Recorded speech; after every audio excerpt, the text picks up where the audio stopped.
Good day, my name is Jabel Ann Arcentena from BSN 1C. Today, I'm going to do my return demonstration for hand washing and the donning and removing sterile gloves. So, for the first part is the hand washing. The purposes of hand washing is to diminish the number of microorganisms on the hand, to reduce the risk of transmission of microorganisms to clients, and to minimize the risk of cross-contamination among clients, and to minimize the risk of transmission of infectious microorganisms to oneself. So, to start my return demonstration for hand washing, I'm gonna first need to list the materials needed. I have the tissue, the running water in the faucet, the soap bar in the soap dish, and the trash can for waste disposal. So, to start the procedure, prepare and assess. This is for us to know which area of the hand we will focus on.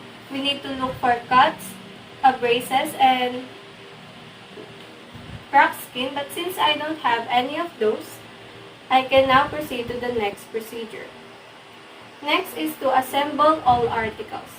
The materials should all be in one place. For us to save time and effort, I have the tissue paper, the running water, the soap dish, and the soap bar in the soap dish, and the trash can. Next is to remove wristwatch and any other jewelries in your hand, and roll up sleeves if necessary. This is because microorganisms can lodge in the setting of jewelries and clothing. Next is to stand well away from the sink.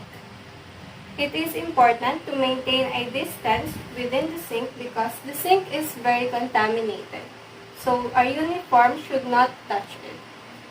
Next, we can now turn on the faucet using a clean tissue paper. I will use this to open the running water. And we need to control the pressure of the water. It should be not too high and not too low. And I will discard of the tissue paper in the trash can. Then, because if it is too high, the splash will get in our uniform and it will contaminate our uniform. Now, wash our hands thoroughly, starting from our wrist, because the water should run from the least contaminated area to the most contaminated area.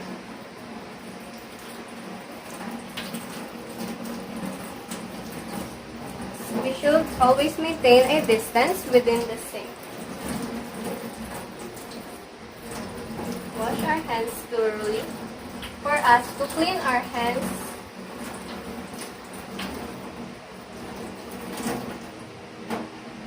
our hands should be placed like this because we need to flow it from the direction of the fingertips is the most contaminated area.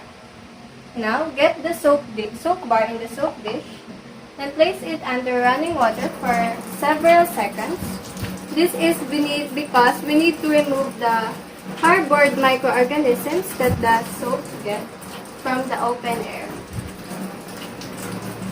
So before using it, always run it under the water. Now, make a rich lather by rubbing it onto your palm. Now, before returning the soap bar, we need to place it again under the running water to lessen the microorganisms it has got.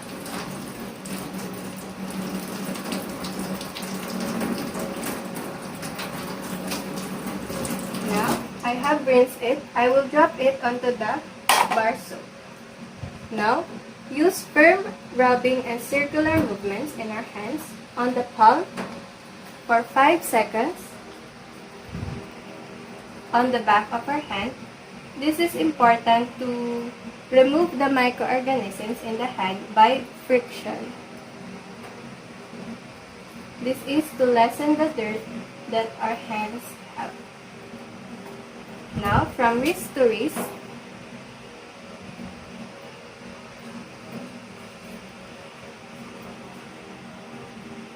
Now interlace our fingers and our thumbs for 5 seconds. This cleans our interdigital space.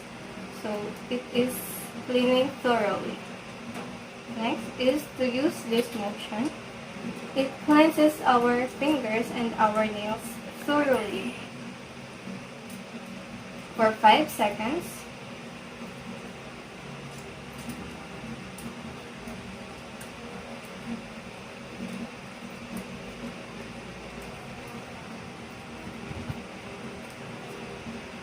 You need to clean it thoroughly while maintaining a distance with the sink. Now move your hands back and forth for 5 seconds onto the other hand. And now make your fingers like this and rub the fingertips onto the palm, the opposite palm. Make a circular movement. This mechanically removes the microorganisms from the fingertips by rubbing it onto our palm.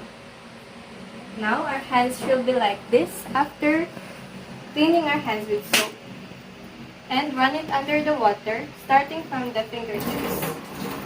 Because the fingertips is now the least contaminated area in our hand.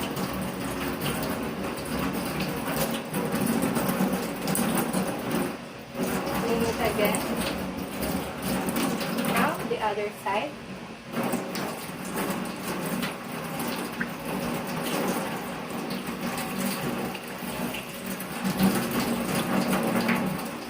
Again.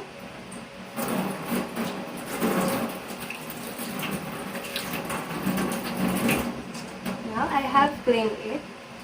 Now I will dry my hands using a tissue paper. Now I will get one, tap it onto our hand, and drop. Get one and drop. And drop it again onto the tissue paper. This is important because this gets the microorganisms in our hand. Now onto the other side. Then drop. Get one again. Dry it.